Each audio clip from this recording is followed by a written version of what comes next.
KR Gopeesh വിവരങ്ങൾ ചെയ്യുന്നു. ഗോപീഷൻ, എനിക്ക് തോന്നുന്നു ഇതിനുശേഷം മുഖ്യമന്ത്രി ആര് എന്ന തർക്കത്തിനൊക്കെ ശേഷം വളരെ വിശദമായി സംസാരിച്ച ഒരു RC പ്രതികരണം കണ്ട ഇന്ന് രാവിലെയാണ്.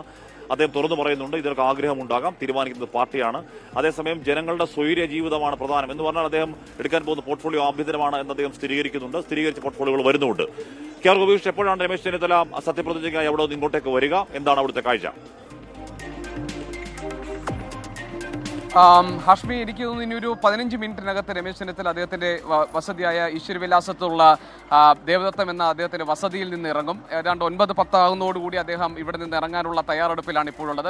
വീട് പരിസരവും ഒക്കെ പ്രവർത്തകരെ കൊണ്ട് നിറഞ്ഞു കഴിഞ്ഞു. നേരത്തെ യാക്കോബായ സഭാധ്യക്ഷൻ ജോസഫ് പ്രഥമൻ കാതോലിക്ക ബാവ അദ്ദേഹത്തെ കാണാൻ വേണ്ടി എത്തിയിരുന്നു. ഒരു ഹ്രസ്വനേരം സംസാരിച്ച ശേഷം അവർ മടങ്ങി. അല്പം മുൻപാണ് നിയുക്ത മന്ത്രി OJ ജനീഷ് ഇവിടെ വന്ന് അദ്ദേഹത്തിന്റെ അനുഗ്രഹം വാങ്ങിയത്. രാഹുൽ ഗാന്ധി കേരളത്തിന് നൽകിയ സമ്മാനമാണ് OJ ജനീഷിന്റെ മന്ത്രിസ്ഥാനം എന്ന് രമേശ് ചെന്നിത്തല പറഞ്ഞു. വലിയ പ്രതീക്ഷയാണ് OJ ജനീഷിനെ പോലെയുള്ള യുവാക്കൾ മന്ത്രിസഭയുടെ ഭാഗമാകുമ്പോൾ കേരളത്തിലെ ജനങ്ങൾക്കുള്ളത് എന്ന് പറഞ്ഞുകൊണ്ടാണ് അദ്ദേഹം കൈപിടിച്ചുയർത്തി OJ ജനീഷിനുള്ള തന്റെ പിന്തുണ രമേശ് ചെന്നിത്തല അറിയിച്ചു. അദ്ദേഹം ഉപദേശം കൂടി നൽകിയാണ് OJ ജനീഷിനെ ഇവിടുന്ന് യാത്രയാക്കിയത്. ഏതായാലും രമേശ് ചെന്നിത്തല മന്ത്രിസഭയുടെ ഭാഗമാകാൻ പോകുന്നു. അദ്ദേഹം കൈകാര്യം ചെയ്യാൻ പോകുന്ന വകുപ്പ് ആഭ്യന്തര വിജിലൻസ് വകുപ്പുകളാണ്. നമുക്കറിയാം, രമേശ് ചെന്നിത്തലയെ സംബന്ധിച്ച് അദ്ദേഹം കേരളത്തിലെ ഏറ്റവും തലമുതിർന്ന നേതാക്കളിൽ ഒരാളാണ്. വളരെ സീനിയർ ആയിട്ടുള്ള നേതാവാണ്. 2014-16 കാലഘട്ടത്തിൽ ഉമ്മൻചാണ്ടി സർക്കാരിന്റെ കാലത്ത് ആഭ്യന്തര വകുപ്പ് കൈകാര്യം ചെയ്തിട്ടുള്ള ആളാണ്. 1970കളുടെ തുടക്കത്തിൽ KSUവിൽ സജീവമായി കൊണ്ടാണ് രമേശ് ചെന്നിത്തലയുടെ പൊതുപ്രവർത്തനം ആരംഭിക്കുന്നത്. അതിനുശേഷം അദ്ദേഹം NSUവിന്റെ അഖിലേന്ത്യാ ജനറൽ സെക്രട്ടറിയായും അതിനുശേഷം യൂത്ത് കോൺഗ്രസിന്റെ ദേശീയ ജനറൽ സെക്രട്ടറിയുമായൊക്കെ പ്രവർത്തിച്ചിട്ടുണ്ട്. ഹരിപ്പാടിന്റെ ജനപ്രതിനിധിയാണ്. കോട്ടയത്ത് നിന്ന് അദ്ദേഹം ലോക്സഭയിലേക്ക് എത്തിയിട്ടുണ്ട്. KPCCയുടെ അധ്യക്ഷനായി ഇരുന്നിട്ടുണ്ട്. സംസ്ഥാനത്ത് ഏറ്റവും പ്രായം കുറഞ്ഞ മന്ത്രി കൂടിയായിരുന്നു രമേശ് ചെന്നിത്തല. 28ാം വയസ്സിലാണ് അദ്ദേഹം ഗ്രാമവികസന വകുപ്പ് K. കരുണാകരൻ മന്ത്രിസഭയിൽ ഏറ്റെടുത്തത്. അങ്ങനെ സുദീർഘമായ രാഷ്ട്രീയ പാരമ്പര്യമുള്ള, അനുഭവ സമ്പത്തുള്ള, ഭരണപരിചയമുള്ള രാഷ്ട്രീയ നേതാവാണ് രമേശ് ചെന്നിത്തല എന്ന് കേരളത്തിലെ ജനങ്ങൾക്കറിയാം. അദ്ദേഹത്തിന്റെ കൈകളിൽ ആഭ്യന്തര വകുപ്പ് സുരക്ഷിതമായിരിക്കും. അദ്ദേഹം 2014-16 കാലഘട്ടത്തിൽ ആഭ്യന്തര വകുപ്പ് കൈകാര്യം ചെയ്തപ്പോൾ ഓപ്പറേഷൻ കുബേര പോലെയുള്ള പ്രവർത്തനങ്ങളിലൂടെ അദ്ദേഹം ജനശ്രദ്ധ പിടിച്ചു പറ്റിയിട്ടുണ്ട്. ഏതായാലും അല്പസമയത്തിനകം തന്നെ രമേശ് ചെന്നിത്തല അദ്ദേഹത്തിന്റെ വസതിയായ ദേവദത്തത്തിൽ നിന്ന് അദ്ദേഹം ഇറങ്ങാൻ പോവുകയാണ്. ഇവിടെ പ്രവർത്തകർ, അതോടൊപ്പം തന്നെ തദ്ദേശ സ്ഥാപനങ്ങളിലെ നേതാക്കൾ, പിന്നെ സാധാരണക്കാരായ പ്രവർത്തകർ, പ്രാദേശിക നേതാക്കൾ എല്ലാവരും തന്നെ ദേവദത്തത്തിലുണ്ട്. ഞാൻ അദ്ദേഹം സംസാരിച്ച കൂട്ടത്തിൽ നമ്മൾ ഇവിടുന്ന് അദ്ദേഹത്തോട് ചോദിച്ച ചോദ്യം അദ്ദേഹം ഹാപ്പിയാണോ എന്നാണ്. അപ്പോൾ രമേശ് ചെന്നിത്തല പറഞ്ഞ മറുപടി, ഞാൻ ഹാപ്പിയാണോ എന്നതല്ല, കേരളത്തിലെ ജനങ്ങൾ ഹാപ്പിയാവുക എന്നതാണ്.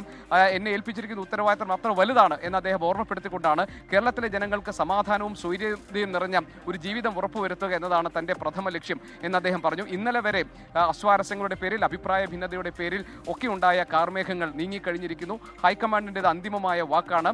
അത് ശിരസ വഹിക്കുക എന്നതാണ് ഒരു അച്ചടക്കമുള്ള കോൺഗ്രസ് പ്രവർത്തകൻ എന്ന നിലയിൽ ചെയ്യേണ്ടത്. അത് രമേശ് ചെന്നിത്തലയുടെ രാഷ്ട്രീയ പ്രവർത്തന ജീവിതം നോക്കിക്കഴിഞ്ഞാൽ എല്ലാ കാലത്തും അദ്ദേഹം അച്ചടക്കമുള്ള ഒരു പാർട്ടി പ്രവർത്തകനായിട്ടാണ് നിലകൊണ്ടിട്ടുള്ളത്. ഒരു തരത്തിലും ഏതെങ്കിലും തരത്തിൽ വിവാദങ്ങൾ ഉണ്ടാക്കാനോ പരസ്യമായി ഏതെങ്കിലും തരത്തിൽ ഭിന്നാഭിപ്രായങ്ങൾ രേഖപ്പെടുത്തി മാറി നിൽക്കാനോ ഒന്നും രമേശ് ചെന്നിത്തല അദ്ദേഹത്തിന്റെ കരിയറിൽ ചെയ്തിട്ടില്ല. നേരത്തെ ഹാഷ്മി സൂചിപ്പിച്ചതുപോലെ തന്നെ വളരെ സീസൺഡ് ആയിട്ടുള്ള ഒരു പൊളിറ്റീഷ്യനാണ് രമേശ് ചെന്നിത്തല.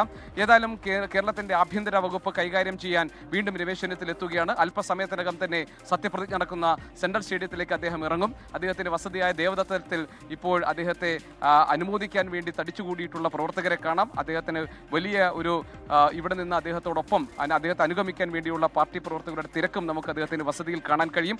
9-10 ആകുന്നതോടുകൂടി രമേശ് ചെന്നിത്തല ഈ വസതിയിൽ നിന്ന് ഇറങ്ങും സെൻട്രൽ സ്റ്റേഡിയത്തിലേക്ക്. VD സതീശൻ നേതൃത്വം നൽകുന്ന 21-അംഗ മന്ത്രിസഭ അധികാരമേൽക്കാൻ പോവുകയാണ്. വിപുലമായ പരിപാടികളുടെ വലിയ ആഘോഷമാക്കി തീർക്കാൻ UDF പ്രവർത്തകരും നേതാക്കളും തലസ്ഥാനത്ത് എത്തിക്കഴിഞ്ഞു. അങ്ങനെ 10 വർഷങ്ങൾക്ക് ശേഷം വീണ്ടും UDF അധികാരത്തിലെത്തുമ്പോൾ വലിയ പ്രതീക്ഷയാണ് കേരളത്തിലെ ജനങ്ങൾക്കുള്ളത് എന്നുകൂടി പറഞ്ഞു വെക്കുന്നുണ്ട് കേരളത്തിന്റെ നിയുക്ത മന്ത്രി രമേശ് ചെന്നിത്തല.